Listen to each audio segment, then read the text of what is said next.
Peugeot was once known for its incredibly athletic models, specifically the GTI hot hatches of the 80s and 90s. In recent years, the French brand has been too busy sending its cars upmarket to focus on hot hatchbacks. The 208 and 308 GTI were great cars, but they stopped selling them a few years ago, and neither was available with the plug. That's where this comes in. Peugeot's 508 sport engineered SW Hybrid. It's a plug-in hybrid, but it also happens to be the most powerful Peugeot ever, with 355 horsepower, which makes it a rival for the Volvo S60, V60, as well as BMW's 330e, the Audi S4, and BMW's M340i.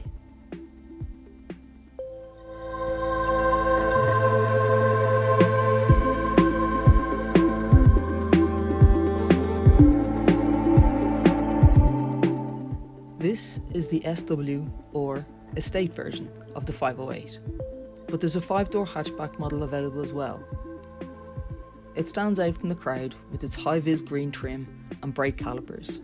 It's got 20-inch alloy wheels and a body kit with a deeper front bumper and a big diffuser at the back.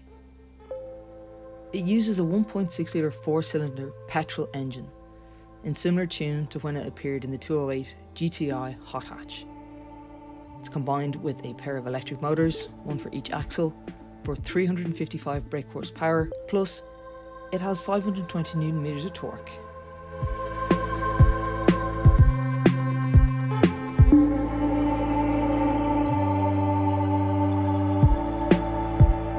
This means with a 0 to 100 km/h takes just 5.2 seconds. It all feeds through an 8-speed automatic gearbox and is limited to 250 km/h top speed. It's 4-wheel drive, but the rear wheels are only driven by a 113 brake horsepower motor.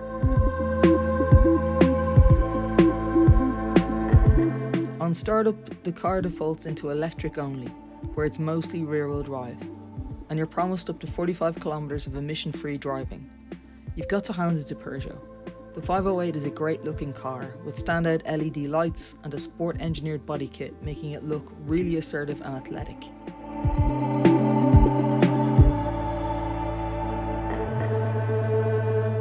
The estate version is a no-brainer because it looks better and has added practicality.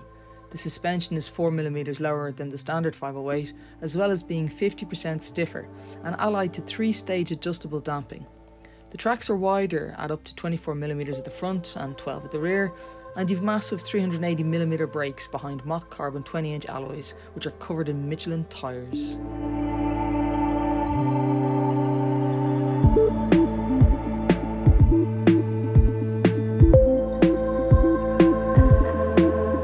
As this is the plug-in hybrid version, the best way to get the most out of the powertrain is to charge up every night at home. This is true for both performance and economy, as you're going to want to use electric mode for short trips to keep costs down, as well as set aside some juice in the tank for full power on a twisty road. The relatively small 11.5 kWh battery takes about an hour and 45 minutes to charge up using a wall box at home, or 7 hours if you're using a 3-pin household plug. It's doable overnight, even if you're stuck somewhere without a wall charger.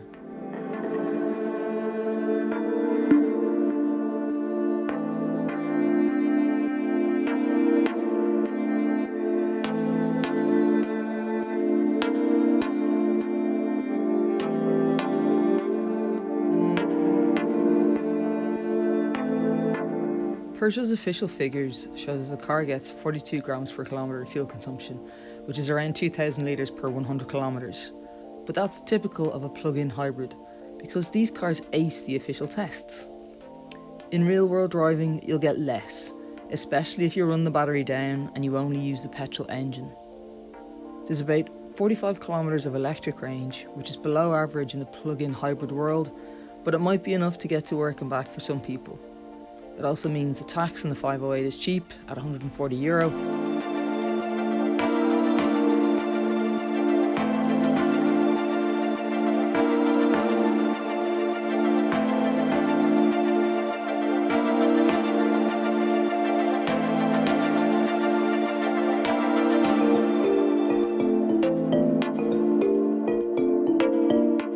You probably guessed that it's quick, but what's not obvious from the 0 to 100 km/h time is that it doesn't feel like the lively hot hatches Peugeot was once known for.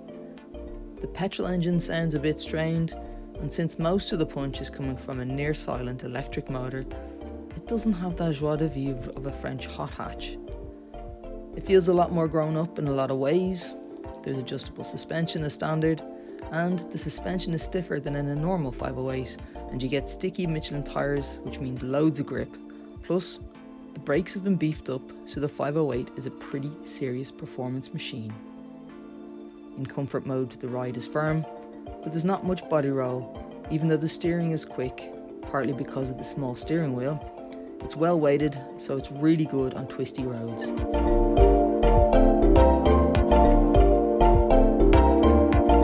It's a shame the driving position isn't as close to that in a BMW 330e, but if you want to settle down and commute to work, the 508 does that too. In electric mode, it glides along nicely, and even when the engine's on. Motorway cruising is quiet too, but it would enhance the experience if the engine can sound a little bit beefier.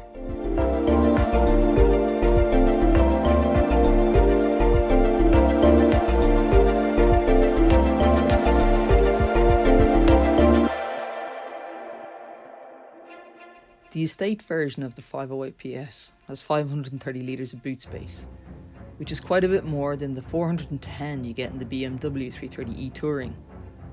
Fold the seats down and there's a healthy 1,780 litres, which is excellent for a performance car and really adds to the model's appeal.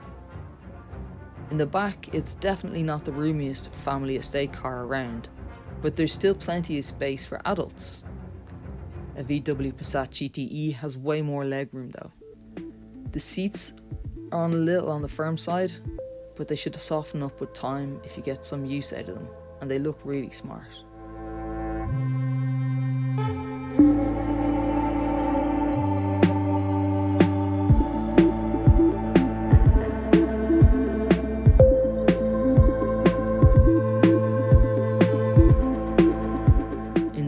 You can enjoy the quality leather and Alcantara seats, and the soft touch materials dotted around the cabin. Unfortunately, the 508 doesn't feel as premium as some of its German rivals, as it's got some cheap feeling plastics, and the infotainment isn't quite up there.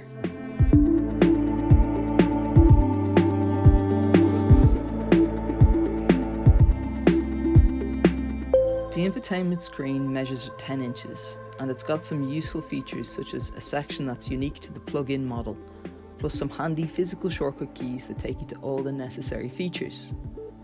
It's just a shame that the screen isn't as pin-sharp as you'd expect from modern tech. The 12.3-inch screen behind the steering wheel is nice though. It takes a bit of getting used to with the steering wheel controls, so it's a bit fiddly.